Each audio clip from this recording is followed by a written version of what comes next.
Vamos a hacerlo cortito en un día tan particular como este. ¿Cómo es que llegamos hasta acá? Nos preguntamos.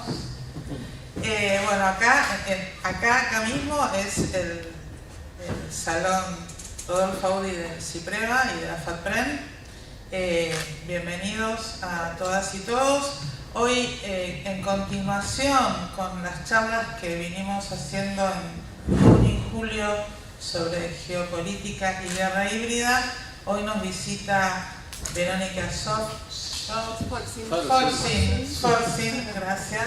No, tuve una laguna, lo sabía perfectamente, pero se ve que está con el micrófono en la mano. A quien agradecemos profundamente su presencia y que creemos que nos va a develar temas que nos resultan muy misteriosos aún hoy, después de tantos años en que ya todos nosotros somos usuarios habituales de plataformas, de motores de búsqueda, de redes sociales. Nos va a mostrar otra cara y la van a acompañar y la reciben y la entrevistan o coordinan esta actividad Daniel Sincha y Gabriel Weinstein, periodistas de Radio Mestiza, la radio de la Universidad de Arturo Jaureche, a quienes también agradecemos profundamente su participación. Bueno, yo soy Irene Goichi, secretaria de Relaciones Institucionales del sindicato, y sin más, damos comienzo a esta charla. Gracias. El curso que hemos dado y este ciclo de charlas tienen como punto de partida el programa que hacemos juntos con Dani, el programa de radio, desde 2018, pero en realidad empezamos con un programa anterior a indagar juntos en estos temas y hemos ido tratando de ver los distintos aspectos que tiene la ofensiva norteamericana de la guerra híbrida sobre América Latina y sobre nuestro país. Cuando empezamos a investigar ni sospechábamos que existía una guerra híbrida, sabíamos que existía el Lawfare, sabíamos que existía la guerra mediática, pero no teníamos idea de las dimensiones, y por suerte hemos juntado personas, entrevistado personas que tienen muchos saberes, y todo el tiempo nos estamos sorprendiendo, como nos sorprendimos recientemente al entrevistar a Verónica, porque nos ofreció una óptica que no habíamos tenido hasta entonces.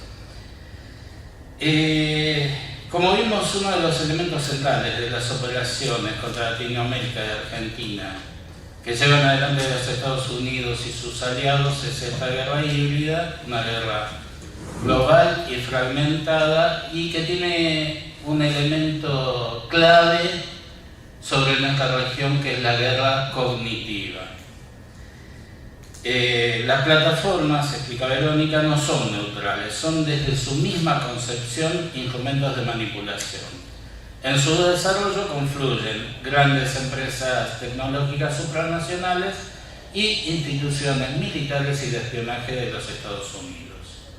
Un dato que marca siempre Daniel Sincha es que Silicon Valley, donde nacieron y se radican estas empresas, surgió por una iniciativa de la Universidad de Stanford, que tiene un laboratorio de tecnologías persuasivas, suena, ¿no? Recientemente, Mariano Quiroga, el director del portal Multiviral, me envió un artículo publicado en 2010 en la versión española de la revista del Instituto Tecnológico de Massachusetts. En esa nota elogiosa, entrevistaban al director de ese laboratorio y explicaban las virtudes de las tecnologías persuasivas para cambiar el comportamiento de los consumidores, particularmente en el uso de Facebook y Twitter. Eso fue hace 15 años, pueden imaginarse cuánto se desarrolló desde entonces y hasta qué punto tienen un papel central en esa guerra cognitiva que se define como la batalla por las mentes. Al abordar esos temas es necesario vincularlos con los cambios en el sistema económico que rige lo que podríamos llamar el mundo occidental. La primera pregunta que surge es, ¿estamos todavía en el capitalismo? Hay diferentes respuestas ante esto, pero todas más o menos van en la misma dirección. Yanis Varoufakis define la época como tecnofeudalismo, donde el papel central lo ocupa lo que él llama capital nube, en referencia a las transnacionales propietarias de las grandes plataformas. Otros prefieren hablar de tecnocapitalismo, de capitalismo tecnológico, pero más allá de la denominación, todos hablan del mismo fenómeno: la enorme concentración de la riqueza en manos de estas empresas.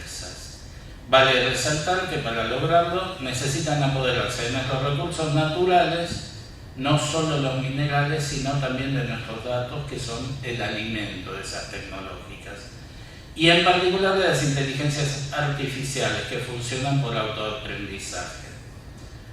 Por eso consideramos que estas son nuevas formas de colonialismo. El cambio económico tiene un correlato político, que se puso en evidencia en estos días con el conflicto entre Brasil y Elon Musk, donde el dueño de X se enfrenta al país que tiene el 8º PBI a nivel mundial y quiere imponerle su voluntad de no someterse a regulaciones por parte de los estados. Curiosamente, el protagonista de este enfrentamiento no es el gobierno de Lula, sino el Supremo Tribunal Federal, particularmente uno de los jueces que votó el encarcelamiento de Lula. Pero nosotros no somos ajenos a este fenómeno, ya que son las mismas políticas que pretende implantar Javier Milei y son los mismos que han respaldado la llegada de Javier Milei al poder. La idea es tener un Estado que no ponga ningún tipo de regulación al capital transnacional y que reformule su estructura y hasta someta su sistema educativo a las decisiones, de acuerdo a las decisiones de las inteligencias artificiales de Google. Para enfrentar a este gobierno y a las operaciones de guerra híbrida dirigidas contra nuestra región, necesitamos, ante todo, saber quiénes son sus mandantes, qué instrumentos utilizan y desarrollar una estrategia no solo nacional, sino regional que garantice nuestra soberanía, termine con todas formas de neocolonialismo, las viejas y las nuevas, y haga posible desarrollar nuestro futuro como parte del sur global en el nuevo mundo multipolar. Bueno, tenemos la fortuna de tenerla acá a Verónica, que investiga en estos temas. Le paso un momentito a Dani. Y ahí lo prendemos y todo. Bienvenidos, buenas tardes, gracias por estar a todos y todas. De lo que estamos hablando hoy, en definitiva, y que venimos con este ciclo de charlas, es de los procesos de dominio que se dan entre las comunidades. La idea de la supervivencia de las comunidades, de las sociedades, siempre se dio por dos campos muy concretos. Uno es el de la cooperación o el del dominio. La verdad es que si nosotros nos ponemos a pensar en lo que le costó en tiempo, costo político y económico a los Estados Unidos, independientemente de cómo cambió la ecuación económica vinculada al petróleo, la guerra de Irak o lo que estamos viendo ahora en Ucrania con el tremendo impacto en la economía europea, que yo sigo insistiendo, para mí la guerra de Ucrania forma parte de un intento de desestabilizar a Europa directamente, porque la economía europea se vino abajo. Vemos que la producción y los costos de la guerra en Ucrania son altísimos. El desarrollo de los profesionales científicos y académicos, es decir, la inversión en educación en los Estados Unidos vía una universidad privada como Stanford, que es la que potencia el planteo de Silicon Valley, a partir de acuerdos con el Departamento de Estado y con el Departamento de Defensa norteamericanos. Esto hay que decirlo, sin ir más lejos, el año pasado tuvieron juicios los de Stanford, porque había alumnos que estaban becados por naciones extranjeras participando de procesos de investigación vinculados al Ministerio de Defensa norteamericano. 25 millones de dólares creo que fue la multa. Pero digo, cuando hablamos de Stanford y de estas tecnologías, lo que hacen es reducir los costos del dominio, en definitiva, y hasta un poco lo que habíamos comentado en la última charla que tuvimos, hasta de alguna manera es una especie de guerra de un dominio autosustentable, porque somos nosotros los que pagamos internet, somos nosotros los que pagamos los celulares, y por esas herramientas esas son las herramientas que se utilizan para el dominio. Evidentemente, la guerra ha pasado del plano cinético al plano cognitivo en una escala a nivel mundial. Tenemos un caso de guerra de trincheras, como sigue siendo Ucrania, con un objetivo claro, yo planteo, que es la desestabilización de la economía europea, pero el resto del dominio a nivel mundial sigue siendo el tema de la guerra cognitiva. Y hay alguien, paradójicamente, una académica norteamericana, que es de la profesora emérita de la Escuela de Negocios de Harvard, Shoshana Zuboff, que si ustedes la buscan en internet van a ver que vive en una cabaña hermosa en Columbia, cerca ahí de Canadá, es una cosa increíble. Esta señora, que tiene un libro que se llama La era del capitalismo de la vigilancia, un libraco como para leer durante todo un año, hace una comparación muy interesante entre el dominio mediante las redes sociales con lo que eran los adelantados del Imperio Español en América Latina, ¿no? Fíjense, búsquenlo, es muy interesante, habla de los 7 puntos, no era la expresión, pero lo defino así ahora, los 7 puntos fundantes de Google respecto del uso de los datos, ¿no? Los tipos plantean directamente, y así lo dicen a la justicia norteamericana, que ellos se arrogan el derecho del uso de los datos que ellos encuentran y descubren, investigan y acumulan de las personas alrededor del mundo en beneficio propio. O sea, una caradurez total. Búsquenlo porque es interesante, los 7 principios de Google, algo así, y realmente es una cuestión increíble. Bueno, la cosa es que Zuboff plantea que las nuevas tecnologías son los nuevos adelantados del nuevo imperialismo, en este caso anglo-norteamericano. Y acá a mí se me ocurrió hacer una comparación muy interesante, porque nuestras cabezas, nuestras mentes, la mente de nuestra población en este momento es exactamente lo mismo que fue en la época de la conquista española el Cerro de Potosí. El Cerro de Potosí fue importante, estamos hablando de Bolivia, hay que reconocer además que el virreinato del Río de la Plata es hijo del virreinato del Perú, porque venimos de ahí, venimos del Pacífico, no venimos del Atlántico. La parte del Alto Perú, de lo que hoy es Bolivia, era importante precisamente por los minerales que estaban en el cerro.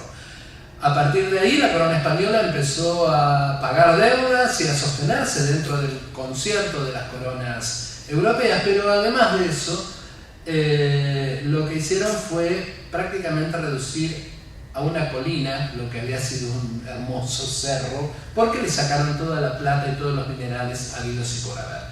Hoy en día el Cerro de Potosí son nuestras mentes, nuestra cabeza. El imperio anglo-norteamericano se está basando específicamente en los datos que extraen de nuestras conductas y de nuestra cabeza como para sostener su hegemonía. Y vuelvo a insistir, es un excelente, porque hay que reconocerlo, es un excelente plan de negocios, es un excelente plan de dominio, una excelente estrategia de dominio, en tanto y en cuanto es autosustentable, ¿no? Para combatir eso, en primera instancia, yo siempre digo que tenemos que volver a hablar con la persona y el vecino en el almacén, en el barrio, pero además lo que necesitamos es algo que en este momento es mala palabra, sobre todo para el gobierno nacional, por ahí no tanto para el provincial, que es exactamente soberanía tecnológica, el desarrollo de la soberanía tecnológica. Quizás no de casualidad, el otro día hubo una visita de una cantidad de políticos y de autoridades nuevas del ARSAT vía la embajada norteamericana, articulado con la Fundación Río de la Plata, a Silicon Valley, para ver el tema este de lo que planteaba Gabriel recién, de la inteligencia artificial aplicada a la educación de la República Argentina. Si nosotros nos quejábamos, como conversábamos hoy antes de empezar a charlar, nos quejábamos de que en la Argentina hay una historia mitrista que niega, etcétera, etcétera, etcétera, etcétera. ¿Qué va a pasar cuando la historia argentina la escriba Google?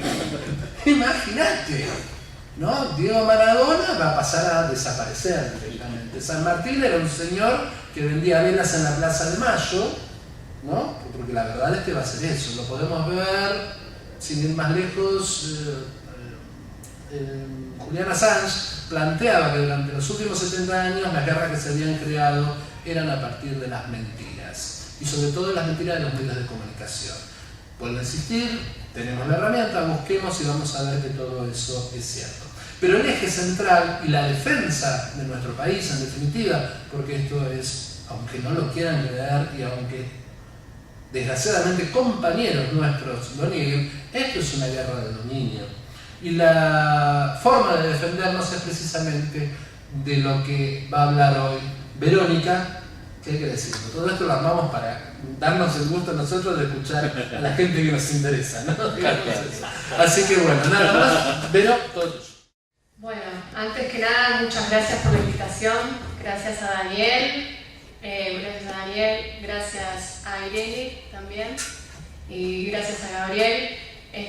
Compañeros que he ido encontrando en estos últimos tiempos y compañeros con los cuales charlamos, debatimos de muchos de estos temas estratégicos, centrales. Así que muchas gracias por la invitación, gracias a Cipreva porque está empujando este ciclo de charlas. Recién hablábamos también que tengo varios conocidos que ya han venido y han estado acá. Me parece central que en esta casa, ¿no?, en los sindicatos, estemos acá reunidos pensando, problematizando estos temas que son estratégicos para la soberanía. Porque en realidad se trata de soberanía, ¿no? Lo que estamos problematizando es cuál es la situación actual y cuáles son las herramientas que tenemos para, como país, incluso en estos tiempos tan oscuros y de tanta incertidumbre, pero cuáles son las herramientas que tenemos que desarrollar y que cuidar para no perder de vista el eje de ser soberanos para ser realmente libres, ¿no? Siempre la idea de la libertad en el sentido de la lucha por la emancipación de los pueblos. Así que, bueno, acá el pobre Irene la voy a tener acá pidiéndole que pase las firminas. Dale, arranquemos. Vamos a primero. Dale, la que viene. Siempre es... Ahí va. Primero me pareció importante trabajar en marcar el tema de las tecnologías, de inteligencia artificial en la situación geopolítica actual. No se puede comprender el salto tecnológico que estamos viviendo si no analizamos la situación geopolítica y eso como eje vertebrador, eje ordenador de esta situación. Hoy tenemos una crisis civilizatoria y una crisis sistémica, ¿no?, conviviendo. Una crisis civilizatoria del modelo anglosajón de más de 500 años, el modelo europeo primero, ¿no?, y después el modelo norteamericano, y la crisis del capitalismo. Y en paralelo a esta profunda crisis tenemos estos saltos tecnológicos. Esa es quizás la gran paradoja que en realidad siempre pensemos en la revolución industrial, por ejemplo, los grandes cambios tecnológicos que se hicieron y justamente se estaba pasando de un modo de producción feudal al modo de producción capitalista. Entonces siempre cuando se da un profundo cambio en las relaciones estructurales de producción es por cambios tecnológicos, es por cambios en la forma también con la cual las herramientas que utilizamos, los instrumentos que utilizamos para transformar el mundo que nos rodea. Por supuesto que esta crisis específica del capitalismo la estamos viendo porque está emergiendo otra potencia, está emergiendo China. China, su propuesta de este gran instrumento de transición como son los BRICS, también empujando a los BRICS, ¿no?, y empujando instrumentos como la ruta de la seda, es decir, la estructura económica del polo productivo global está pasando de Occidente a Oriente, y la profunda crisis de Estados Unidos al interior. Muchos autores ya hablan de la guerra civil dentro de Estados Unidos, y muchos están mostrando cómo ese deep state, esos grupos de poder que manejan Estados Unidos, están en enfrentamiento y en confrontación, ¿no? De manera estructural. Lo vemos representado en los republicanos y los demócratas, pero no es tan lineal. Entonces, la crisis interna de Estados Unidos es lo que también marca mucho el ritmo de esta crisis del modelo capitalista. Por eso decimos que estamos en un momento de incertidumbre. Como dice Gramsci, salen los fantasmas, cuando lo muerto no termina de morir, lo viejo no termina de morir y lo nuevo no termina de nacer, aparecen los monstruos, ¿no? Entonces estamos en ese momento de incertidumbre, pero en términos estructurales, este nacimiento de un mundo multipolar, estos caminos que se están abriendo, también están siendo atravesados, como hablábamos, por una situación de bipolaridad tecnológica. Y ahí vamos a la siguiente. Perdón, porque también soy fuerte con estas cosas. No pasa nada. Así como está naciendo un mundo multipolar, hay una bipolaridad en términos de ecosistemas tecnológicos. Hoy no tenemos el sur global organizado en términos de sus propios modelos de sistemas científicos tecnológicos, sino que lo que vemos es, por un lado, Estados Unidos y por otro lado, China. Acá me parece que, a ver si vamos una más. Sí, vamos una más.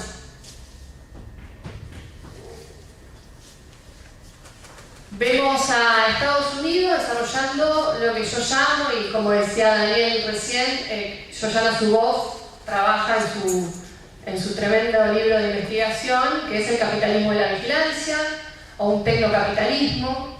Está empujando, a partir de la ventaja comparativa que gana después de la Segunda Guerra Mundial, un nuevo modelo de colonización para todas sus zonas de influencia, en donde utiliza lo militar, utiliza el sistema financiero, pero también utiliza lo tecnológico para ordenar y disciplinar a este mundo occidental.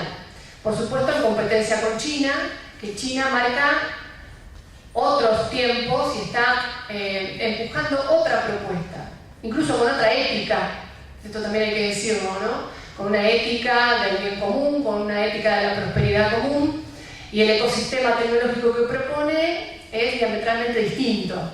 Si bien empieza como una copia del modelo anglosajón, pero cada vez más vemos pasos muy firmes por parte del gobierno chino y del Estado para reencauzar todo el sistema científico-tecnológico en función de sus propias necesidades como país, pero también de la reorientación de las relaciones internacionales.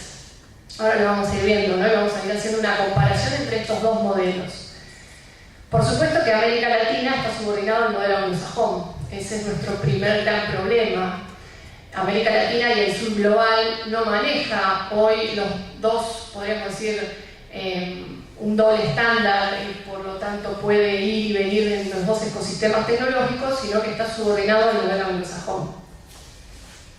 La competencia entre estos dos países está marcando los tiempos de estos momentos de incertidumbre, guerra comercial, pero que todos sabemos que cada vez se está acrecentando más. Sabemos que tiene incluso, bueno, como decían antes, ¿no?, frentes militares abiertos, como puede ser Ucrania, como puede ser lo que está pasando en la masacre en Gaza, ¿no?, y como pueden ser otros focos, como, bueno, Taiwán es un foco de conflicto muy fuerte que no se llega a lo militar, pero digamos, hay espacios en donde se está viendo que el enfrentamiento no es netamente comercial. Bueno, podemos avanzar. El capitalismo de la vigilancia. Ahora vamos a ir un poquito rápido, porque si no nos vamos a extender mucho. Es un sistema, un nuevo régimen de acumulación del capitalismo, una nueva etapa, podríamos decir, del capitalismo, empujado, promovido a partir de la monopolización de la ciencia y la tecnología que logra Estados Unidos post Segunda Guerra Mundial. Incluso utilizado para la profundización de un sistema especulativo no productivo, no basado en lo productivo. Hoy el modelo anglosajón, en términos del modelo globalista anglosajón, principalmente promueve su sistema financiero especulativo, no un sistema productivo en Occidente. No tiene como propuesta, como si, por ejemplo, lo vemos en la ruta de la seda, ¿no?, un sistema productivo global. Como también lo podríamos ver en China con sus acuerdos con toda su propuesta de la ruta de la seda, con la transferencia de tecnología. O sea, China permanentemente hace transferencia de tecnología, eso permite que los países que se suscriben a la ruta de la seda también desarrollen nichos tecnológicos, polos productivos y por lo tanto también puedan apropiarse de la ciencia, de la tecnología y construir sus propios ecosistemas tecnológicos. Estados Unidos hace más de 50 años que no hace transferencia tecnológica, ¿no? Por lo tanto, después de la Segunda Guerra lo que vemos es una capacidad de apropiarse del conocimiento a partir de la apropiación de los científicos y la apropiación también de la capacidad, ¿no?, del desarrollo de la tecnología, que lo vemos primero en las telco, que son las grandes empresas norteamericanas que armaron todo el sistema físico por donde corre Internet. Esto fue en los 80, 70, 80, ¿no?, y algo en los 90, y en los 90 con las empresas de startup del Silicon Valley, que también les permite utilizar Internet y apropiarse de otra manera de todo este sistema físico que vemos instalado.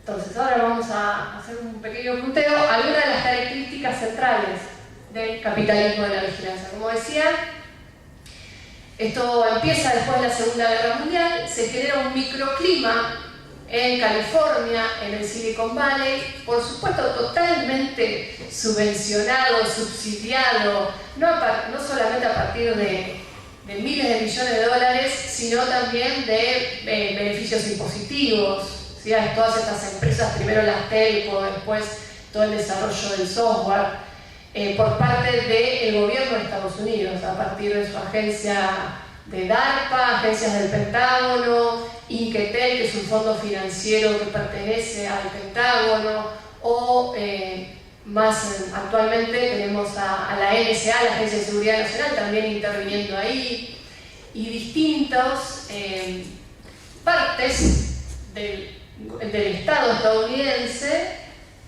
financiando, pero por supuesto que financiando y también delimitando los objetivos de ese desarrollo de tecnología, ¿no? Los estados desarrollan su propia nicho de tecnología, pero también marcan para dónde va a ir esa tecnología. Por eso cuando yo escucho la frase, esta tecnología no es ni buena ni mala, el tema es cómo la usemos, se me ponen los pelos de punta. No es, ese es un razonamiento que aparece mucho en las series, ¿no?, de Hollywood, y bueno, los malos y los buenos usando la tecnología. Lo que tenemos que comprender es que esta tecnología, desde su diseño, desde su concepción, que estuvo entrelazada a unas necesidades geopolíticas estadounidenses y a las necesidades económicas de Estados Unidos. Entonces, no es que sea mala, sino es que responde a sus propios intereses. Y por lo tanto es muy difícil que nosotros podamos usarla en el lugar en el que estamos, que es solamente de usuarios y de consumidores, de una manera buena, ¿no?, para poner comillas. O sea, vamos a ver cuál es el lugar de América Latina, ¿no? Entonces, es parte de este entramado entre universidades públicas y su gran sistema universitario estadounidense. También esto se desarrolló por muchos científicos y cerebros que no eran de Estados Unidos sino de otros países, y hay dos grandes hitos en este desarrollo que algunos lo denunció Snowden ya por el 2013, pero otros se fueron clarificando, ¿no?, a lo largo de estos años, que es primero los fondos financieros de inversión invirtiendo capital de riesgo en estas startups y también disciplinándolas. disciplinándolas en términos de hacia dónde tiene que ir el desarrollo de esta tecnología. Por eso es una tecnología para la manipulación de las sociedades, pero también una tecnología que debe tener una alta tasa de rentabilidad en muy corto tiempo. El capital de riesgo le impone a las startups, que es el sistema del Silicon Valley, ¿no? O triunfan y se las compran las grandes, o desaparecen y mueren, ¿no? Y esto es porque hay mucha plata atrás y los fondos financieros, BlackRock, Vanguard, ¿no? Y bueno, después toda una estructura de pequeños fondos financieros que son más del Silicon Valley, le van también marcando la orientación. Entonces, es una pensemos que el software de estas startups están pensando en ser rentable, en monetizar con nuestros datos. No les importa si generan sujetos adictos a las tecnologías, porque lo que están pensando es cómo ser exitosos para que los compre Google o para que los compre Amazon y ser parte de este entramado de microemprendedores del Silicon Valley, ¿no?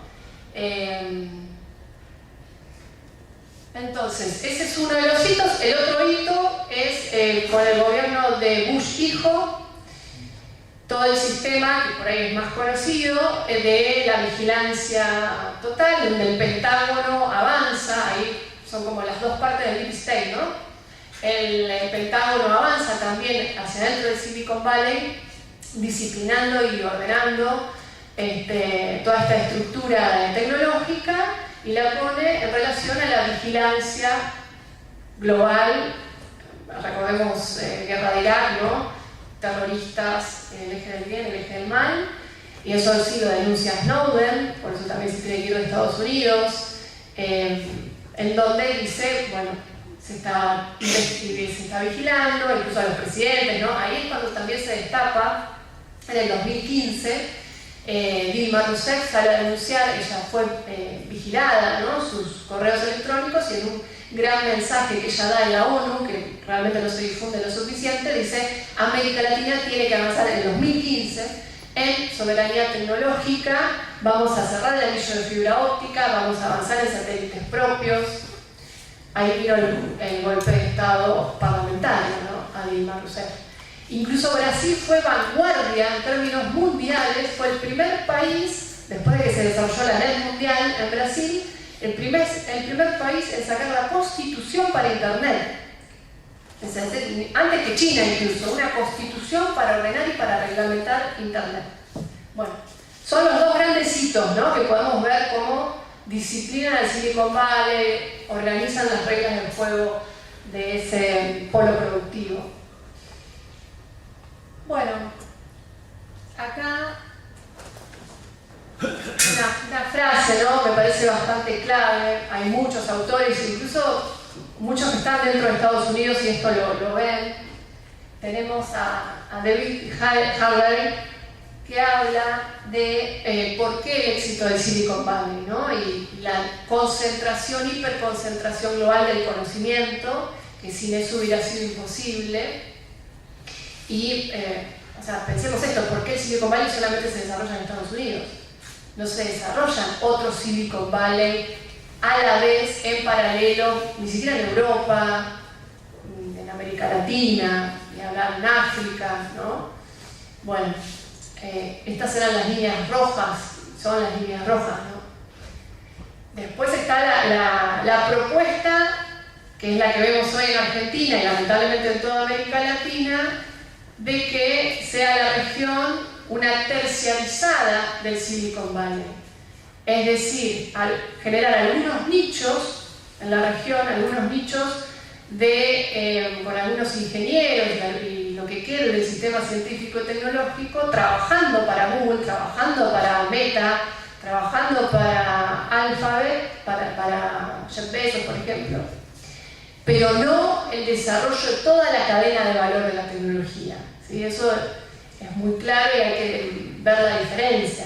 La propuesta que hoy se está llevando adelante desde el gobierno de Argentina no es ser un polo productivo de la inteligencia artificial. De hecho, no sé si sabían, pero en el gobierno anterior se compró una supercomputadora que está en el Servicio Meteorológico Nacional, Clementina se llama, que tiene y por supuesto procesa la inteligencia artificial y está parada, ¿no? Eso si uno quisiera desarrollar a Argentina como un polo productivo de inteligencia artificial, por supuesto que es la mejora de todo el sistema científico-tecnológico, la mejora de ARSAT, seguir avanzando en el desarrollo de nuestros satélites, de los satélites geoestacionarios, del centro de procesamiento de datos que ya tenemos en Provincia de Buenos Aires, pero no se está yendo por ese camino, es desarmar todo el sistema científico-tecnológico, privatizarlo, venderlo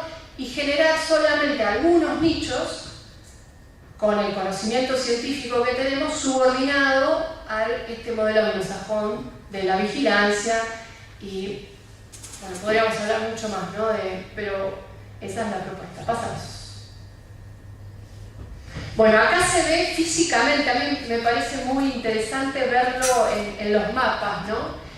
Esta primera estructura física, porque Internet es físico, ¿sí? No hay, por más de que las palabras en todo lo que es lo digital son muy engañosas y yo creo que tiene que ver con esta necesidad geopolítica de Estados Unidos de obturar la posibilidad de que veamos realmente el sistema de colonialismo digital que se viene desarrollando en las últimas décadas. Las nubes, ¿no? Parece que Internet vuela por los aires, y otras palabras que generan mucho humo y espejos. Bueno, en Internet el 95% de la información pasa por cables submarinos, ¿sí? O sea, y es estratégico quiénes son los dueños de los cables submarinos. De hecho, Estados Unidos impide que empresas chinas hagan un cable, que hace 5 años que lo están intentando hacer, que vaya de Singapur a Francia, pasando por la India, y con los lobbies y con amenazas a los países por los que pasa este cable, logra frenarlo. ¿Por qué? Porque los cables de fibra óptica, las empresas que los hacen, las corporaciones que los hacen, construyen también sus puertas traseras. Digamos, esto es así. Por más de que digan, no, están los que China tiene todas puertas traseras en sus cables de fibra óptica o en los celulares, ¿no? O en los programas de Estados Unidos, no. Todo se construye con puertas traseras, porque si no, no funciona el sistema de acumulación de datos, que sí o sí se necesita para el desarrollo de la inteligencia artificial. Entonces, Estados Unidos le dice a Francia, a la India, el cable de fibra óptica de China no puede pasar por acá, porque si no, todo lo que es el desarrollo de la cadena de valor de la tecnología, o sea, los celulares y todo lo que se acopla al cable de fibra óptica, nosotros no se lo vamos a vender. Entonces van a tener una entrada de Internet, pero sin poder usarla. Entonces, bueno, ahí está la India frenándolo, y tratando de, ahora son las empresas norteamericanas, por supuesto, las que van a hacer ese cableado de fibra óptica. Y acá se ve como hay una mega conectividad entre Estados Unidos y Europa, ¿no? Y Inglaterra principalmente. Miren la cantidad de cables que pasan de Estados Unidos a Inglaterra y qué cantidad de cables pasa entre el sur global, entre América Latina y África. Uno, dos. No tenemos conexión propia, aparte que esos pocos cables son estadounidenses también, ¿no? Son de las telcos de Estados Unidos. Pero tampoco les preocupa mucho que se conecte. Y miren cómo los cables de fibra óptica de África y de América Latina van, como decían los compañeros antes, es el extractivismo de datos, pasa por ahí, es desde el sur hacia el norte. Y los centros de procesamiento de datos están en el norte global, de hecho la mayoría están en paraísos fiscales, y eso no es casualidad, porque hay beneficios impositivos, pero también porque consumen una alta cantidad de energía y de agua, y que por ciertos circuitos de lo que se llaman no solamente la economía verde, no me sale la palabra, estos paraísos fiscales, parte de su sistema eléctrico está con, no está con petróleo, sino está con los nuevos formatos y les permite el desarrollo de los sistemas eléctricos que necesitan estos centros de procesamiento de información. Ahí vamos. Entonces, los centros de procesamiento de datos en el norte, el extractivismo en el sur, el extractivismo de los datos, y ¿qué es lo que nos viene? Servicios como programas, aplicaciones, plataformas, videojuegos, ¿no? Esas nos vienen programitas armados. Somos consumidores de programitas del norte global, de este capitalismo de los servicios, del capitalismo de la plataforma, y somos dadores de datos. Esto es un paralelismo total con el extractivismo del litio, de las tierras raras. Bueno, pasamos. Bueno, acá es un ejemplo, esto también tomado mucho de Shoshana Zuboff, hay que decirlo, pero hay muchos autores que también lo vienen trabajando. Por ejemplo, a Craigford, Kate Craigford, El Atlas de la Inteligencia Artificial, otro libro que es muy recomendable, es cómo se produce, para que funcione el desarrollo de la inteligencia artificial, necesita Big Data. La Big Data se consigue solamente con el extractivismo permanente de nuestros datos personales, pero también de los datos de las pymes, de los estados, los datos que, por ejemplo, se acumulan a partir de los satélites, datos del clima o datos geológicos. Los datos no solamente son los datos de todos nosotros, sino un conjunto de información y de datos que van quedando en lo digital. Estos datos se procesan y van desarrollando un nuevo modo también de disciplinamiento social. O sea, por un lado es una nueva régimen de acumulación, ¿sí? Porque por eso las Big Tech valen tanto y cotizan tanto en bolsa. No es solamente porque sean mejores económicamente, sino que también porque son mejores en términos geopolíticos, ¿sí? Bueno, voy un poquito más rápido, me parece, porque podemos estar mucho más. Entonces, bueno,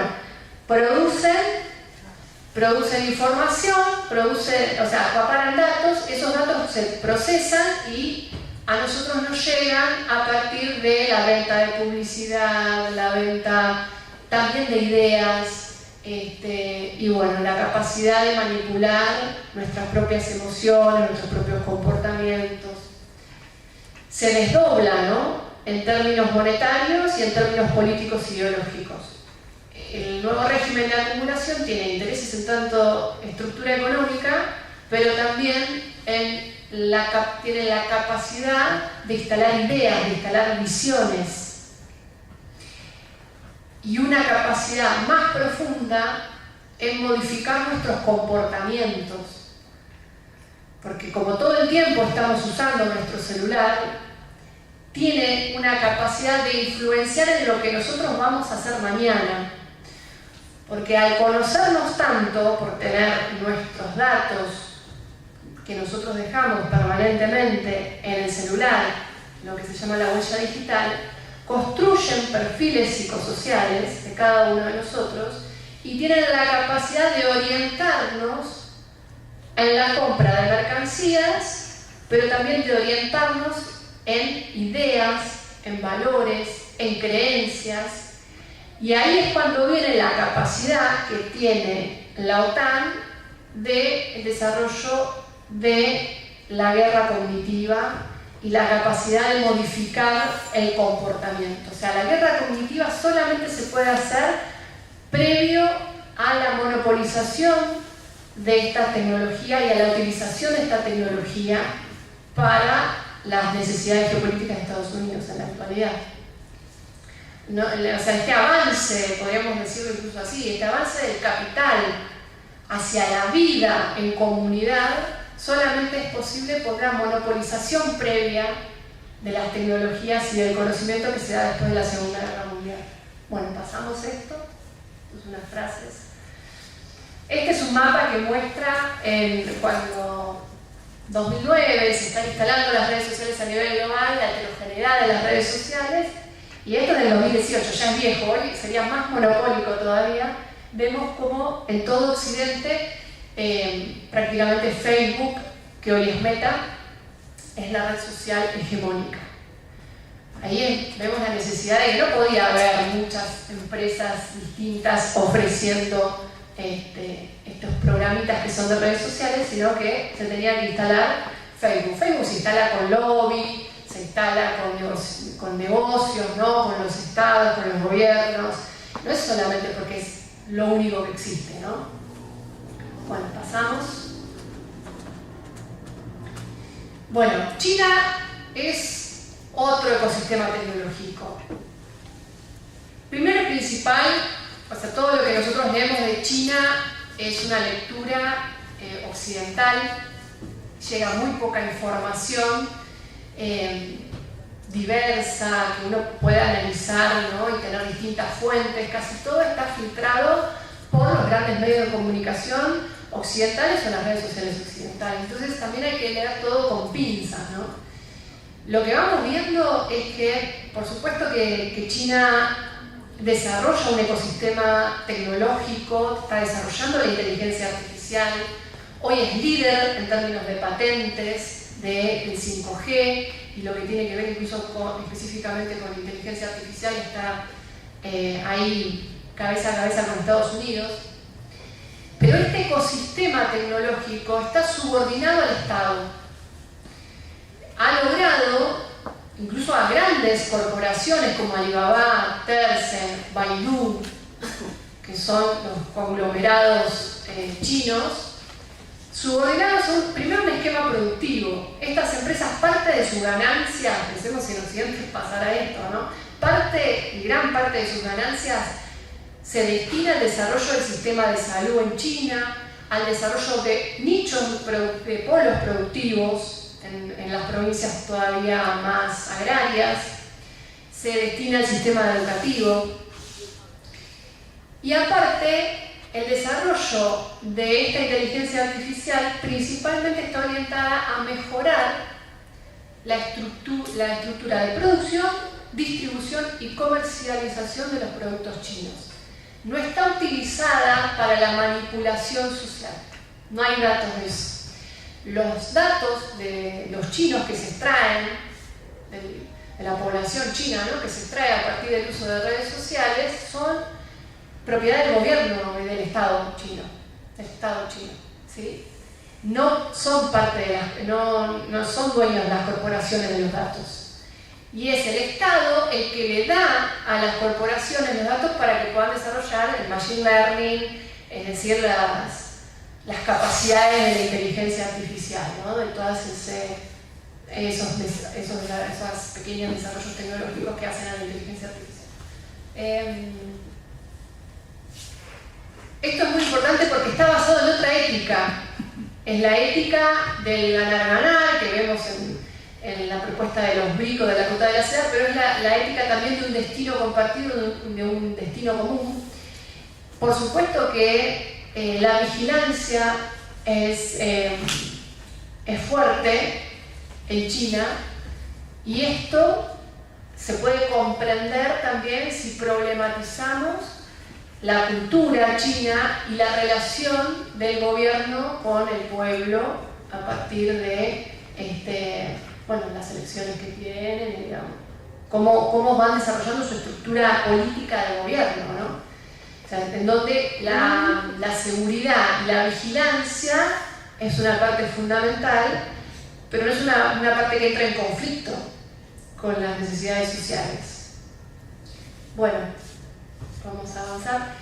Un dato muy importante que no dije es que China son 1.400 millones de habitantes, ¿no? Por eso todo su desarrollo de inteligencia artificial lo puede hacer solamente con el acaparamiento de los datos de la población china, mientras que Estados Unidos son solo 300 millones de habitantes.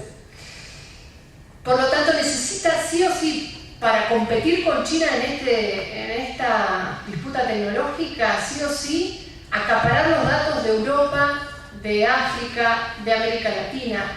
Eso es una gran diferencia. O sea, si Estados Unidos no tuviera los datos de estos 3 continentes, no podría estar a la par hoy disputando en el ecosistema tecnológico de la inteligencia artificial con China, ¿no?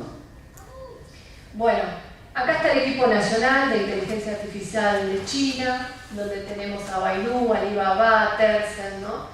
Y están dentro de los planes quinquenales y dentro de los programas de ciencia y tecnología en China, del Estado chino,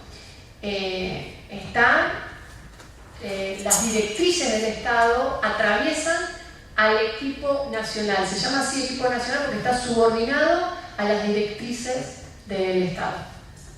Vamos a avanzar. Bueno, esto es un poco lo que ya venía diciendo. Por supuesto, no lo dije antes, pero China, con una gran mirada estratégica y geopolítica, hizo el cortafuegos, es decir, cerró Internet y los desarrollos internos de tecnología, más allá que fueron primero en los 80 y en los 90 se vio mucho esto, ¿no? Google estaba en China y se hizo por copia primero del desarrollo anglosajón, pero siempre era obligatorio la transferencia de tecnología en China de estas empresas, si no, no había posibilidad de que Google haga pie en China o otras empresas. Y aparte que usaran mano de obra china. Esto permitió el desarrollo propio y aparte el cortafuego fue fundamental para no permitir que entre la Internet anglosajona al territorio de la República Popular de China. Bueno, vamos a seguir. Este es un código de ética de la inteligencia artificial.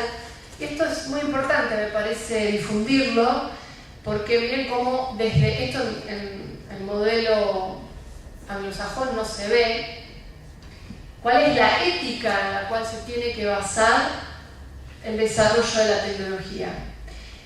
De hecho, Xi Jinping, por ejemplo, cuestionando la gobernanza de Internet, la gobernanza global de Internet, primero propone que los estados se sienten en la ONU o en los organismos internacionales que sean necesarios y sean los estados los que definan cómo tiene que desarrollarse cada uno de los medio ambientes digitales o de las propuestas digitales y cuál es la ética que va a tener, porque dicen no puede ser que la salud mental de las nuevas generaciones se esté utilizando por la mera ganancia de las corporaciones de tecnología, por ejemplo, ¿no? O sea, es la ética en relación al desarrollo tecnológico es clave, porque como no hay regulación de la política pública hacia las corporaciones de tecnología, porque los estados han quedado atrás de estos desarrollos estructurales económicos, el gran debate que hoy se está dando es cuál es la ética que empiece a ordenar el cómo se tienen que dar estos desarrollos de tecnología, ¿no? Si para necesitar, por la monetización y para el desarrollo de inteligencia artificial vamos a generar seres adictos a la pantalla del celular para que estén todo el tiempo conectados, porque eso le permite a las empresas monetizar con nuestros datos, bueno, esa es la ética del capitalismo salvaje, ¿no? Bien, pasamos. Bueno, la ruta de la seda digital, esto lo podemos pasar, ya lo mencionamos. Vamos a América Latina, ahí están los cables de fibra óptica. Este cable que se llama PIS, ¿no? PACE, que va desde China hasta Francia, ese ya está en funcionamiento hace algunos años, es el único cable de los BRICS. En realidad es la ruta de la seda digital, ¿no? Pero que hay algunos países que son parte de los BRICS. Pasamos. Bueno, acá hay algunos datos de Rusia, que si quieren después puedo compartir el PowerPoint. Pasamos a América Latina. Acá, América Latina y el Caribe. Bueno, nuestra región como hablábamos al principio, está subordinada a Estados Unidos y al eje anglosajón. No es solamente Estados Unidos, sino es Estados Unidos, Inglaterra e Israel principalmente, donde los desarrollos de software y los desarrollos tecnológicos de punta se hacen en esos países, y la región queda subordinada a ser meramente consumidores, usuarios de una tecnología que viene cerrada, la cual los estados no pueden auditar, no pueden escrutar, no pueden auditar, porque está todo bajo secreto corporativo. Por lo tanto, la población de América Latina, lo único que hacemos es consumir programas permanentemente, apps, aplicaciones, que están pensadas y diseñadas desde la geopolítica anglosajona, y a la vez somos dadores de datos, ¿no? Es un ciclo que es permanente, es cotidiano, se nos aparece como algo ubicuo, ¿no?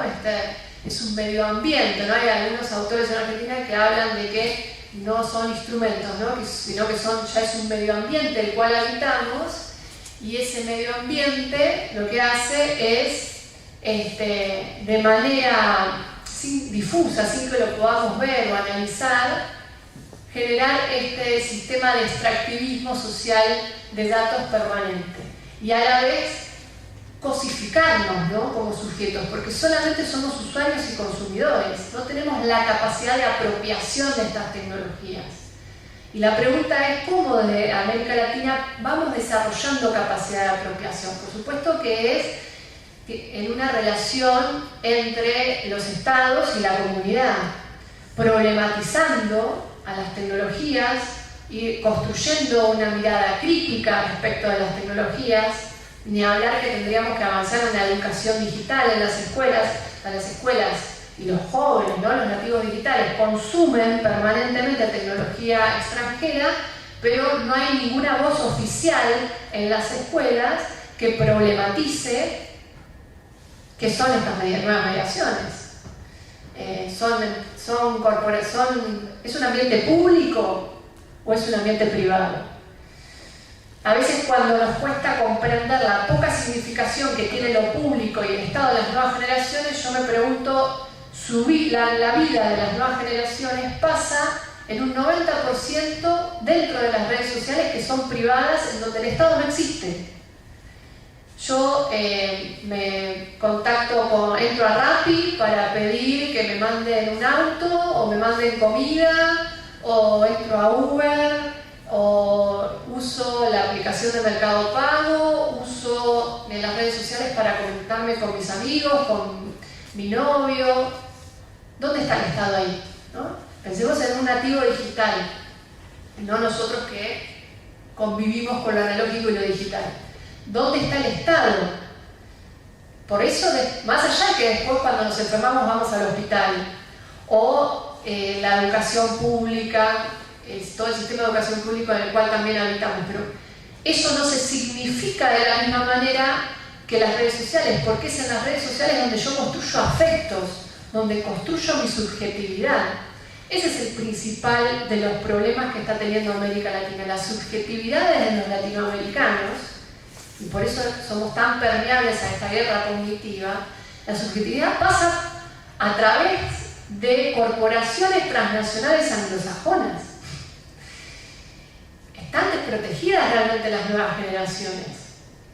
Entonces, cuando se dice, bueno, empecemos a regular los tiempos que usamos las pantallas. China, por ejemplo, ya planteó fuertes regulaciones, ¿no? A las 2 horas de usar algunos videojuegos se cortan. Pensemos acá, si empezamos a plantear este debate cultural. Bueno, ¿cuántas horas es sano utilizar las redes sociales? Porque, por supuesto, que incluso ya hay estudios que están cambiando demasiado abruptamente el funcionamiento del cerebro. Lo que ya es más que comprobado es el funcionamiento del circuito de dopamina, ¿no? Las redes sociales hacen que descarguemos dopamina permanentemente, por eso permanentemente estamos con el celular.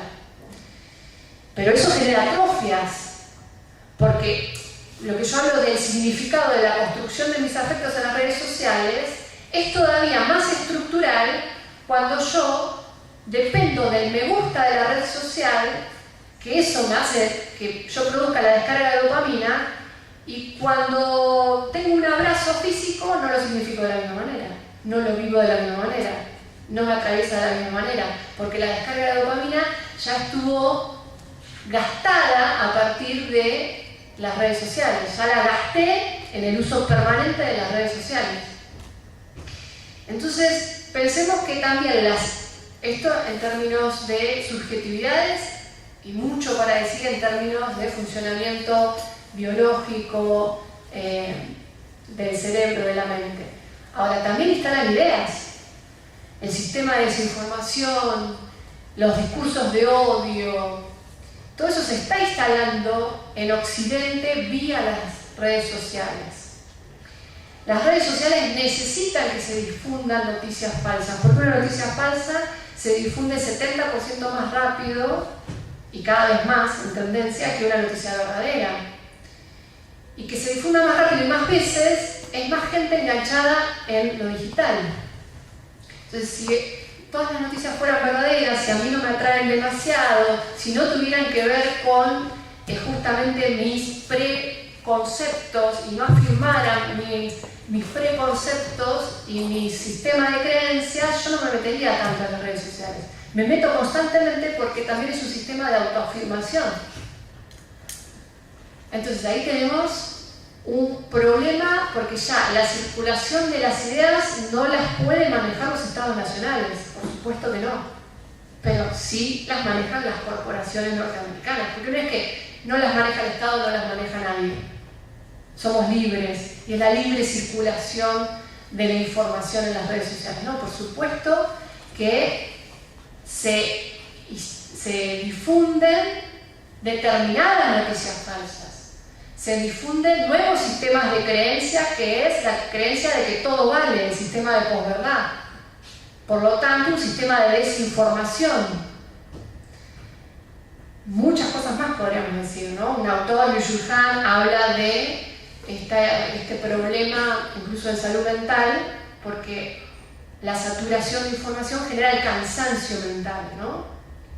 Entonces, vemos las nuevas subjetividades apáticas con la política, ¿no?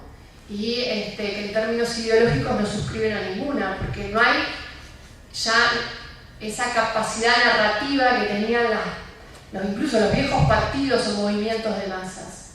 Hoy ya no las narraciones y las explicaciones del mundo no es lo que atraen a los nativos digitales. Pero ¿qué hacemos con esta nueva situación en donde lo que hoy ordena en términos ideológicos es la hiperfragmentación, es la posverdad? ¿Qué hacemos los proyectos nacionales y populares frente a esta situación? Es un gran desafío que tenemos, ¿no? Pero bueno, me parece que algunos pasos en América Latina, por supuesto, que es el desarrollo del sistema científico-tecnológico propio. No hay que pensar uno mismo no habla del desarrollo, pero hay que pensar en medioambientes propios, que no, la idea de desarrollismo me parece que ya no sirve para pensar el proceso actual, porque desarrollo hacia dónde, sino es la construcción de América Latina como un espacio con una escala necesaria para ser un actor importante en un mundo multipolar. Bueno, cómo va construyendo su propio ecosistema científico, tecnológico en función de las necesidades de los latinoamericanos. ¿Cuál es el rol del Estado, de los organismos regionales? Entonces, la soberanía tecnológica, el fortalecimiento de los estados y de los organismos regionales es lo que nos va a permitir enfrentar esta guerra cognitiva en la que hoy estamos, por supuesto enmarcada dentro de una guerra híbrida con más herramientas, y también cuidar las subjetividades de los latinoamericanos, ¿no? Y poder salir de esa situación de cosificación en el cual hoy te construye el colonialismo digital. Los estados solos, los organismos regionales solos, no, por supuesto de la mano de la comunidad, de los movimientos sociales, de los sindicatos. Son también digamos, la no problematización de las tecnologías no solamente le cabe a los estados nacionales, sino que también tenemos que avanzar en problematizar mucho más, de una conciencia mucho más crítica respecto a las tecnologías en los sindicatos, en los movimientos sociales, en los movimientos barriales territoriales, porque si no, el cuerpo está territorializado de una manera, pero después lo que nos pasa cotidianamente, ese cuerpo sufriente, ¿no? que dice Dussel, no lo podemos traducir ideológicamente porque estamos atravesados por las redes sociales. Es decir, a todos nos atraviesa la inflación. Ahora, el porqué de la inflación es lo que está en juego. Y el que instala la idea dominante de que la inflación tiene que ver con los malos gobiernos anteriores es este gran apagón informativo que tenemos construido entre los grandes medios de comunicación y las redes sociales. Entonces, si no hacemos que los sujetos, los compañeros, pero también los jóvenes salgan de la red social y problematicemos los vínculos digitales y las redes sociales, no vamos a poder construir las ideas fuerzas que necesitamos del proyecto nacional y popular. Y eso se hace por fuera de lo digital, pero problematizando lo digital. Es en el barrio, es acá, cara a cara, pero problematizando lo digital, no desconociéndolo o con una fobia a lo digital. Bueno, yo no me meto en las redes porque hay discursos de odio, entonces no hago nada, ¿no? Es problematizando cuál es el rol del Estado en el mundo digital. Porque cuando se vengan los debates de tenemos que regular a las redes sociales, que Brasil ya lo está planteando, ¿no? Con el juez Moraes, Alexander Moraes, pero Lula planteando Elon Musk se tiene que subordinar a las leyes del Estado brasileño. Eso es una disputa tremenda, ejemplificadora y más que estratégica para la región. Entonces ahí está el Estado regulando una red social. Ese es el debate que se viene. Ahora, si la población, junto con los grandes medios, van a salir a decir la libertad de expresión es el eje ordenador y la libertad de expresión, sin cuestionar que detrás de esta falsa libertad de expresión lo que hay es una monopolización mediática, porque yo también quiero hablar de libertad de expresión, por supuesto, es un valor en sí mismo la libertad de expresión, pero de la mano de la libertad de expresión tenemos que hablar de la democratización de los medios de comunicación y de las redes sociales y la regulación del Estado de lo digital, y como fue lo de la ley de medios, ¿no? de los grandes grupos mediáticos. O sea, nadie puede sacar los pies del plato, pero de las redes sociales nadie dice nada. No importa que no cumplan las leyes nacionales, no importa que no paguen impuestos acá, no importa que los discursos de odio, no importa que el nivel de injerencismo que viene produciéndose en cada proceso electoral a partir de las redes sociales. Esto ya lo denunciaron en el 2015 con Cambridge Analytica, como Facebook, Meta, Mark Zuckerberg, junto con Cambridge Analytica, intervino en las elecciones en Argentina y en otras, pero en Argentina. ¿Cuál fue la sanción para Facebook? Facebook es WhatsApp y que es Instagram, ¿no? Entonces, el debate que se viene es el debate de cómo regulamos a las grandes corporaciones. Y tenemos culturalmente, ideológicamente, que estar preparados para ese debate, porque nos van a meter en falsas antinomias. La libertad de expresión, que ya se vino usando cuando fue la ley de medios en Argentina, ¿no? Era el caballito de batalla de los grandes grupos mediáticos, de La Nación, de Clarín. Bueno, van a volver con lo mismo.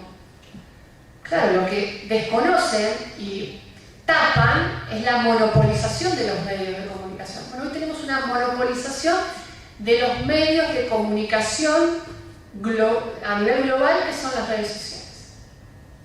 Entonces, o vamos hacia una desmonopolización del sistema científico y tecnológico que permita muchas propuestas de redes sociales, incluso, ¿por qué no pensar que ARSAT tenga una red social? Que de hecho algo tuvo algo parecido a Zoom. ¿Por qué no hay una red social del Estado Nacional? Como WhatsApp, pero que sea del Estado. Que los datos pertenezcan, no se los lleve Google, sino que estén en determinados lugares, que pueda haber auditorías públicas, que las comunidades también puedan auditar.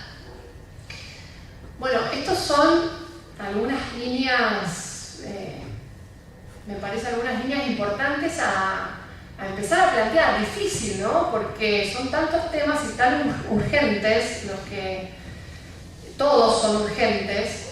Hoy estamos con el tema de los jubilados, ¿no? El tema de la inflación, temas que todo el tiempo nos están desorganizando nuestra vida económica, pero me parece que es también fundamental que debatamos estos temas que son más estructurales y que hacen a que podamos comprender cuáles son nuestros intereses y cuál es el camino político para construir los intereses de la nación argentina, ¿no? Y del pueblo argentino.